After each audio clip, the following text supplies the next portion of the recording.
Egypt's Cairo-Alexandria railway is getting a major upgrade.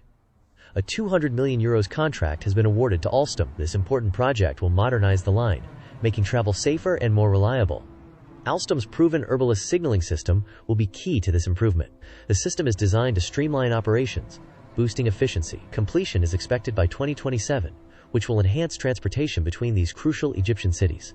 This €200 million investment shows a commitment to upgrading Egypt's rail network. The project significantly boosts the capacity of the rail link between Cairo and Alexandria. So, watch this space for more exciting updates on this modernizing railway project.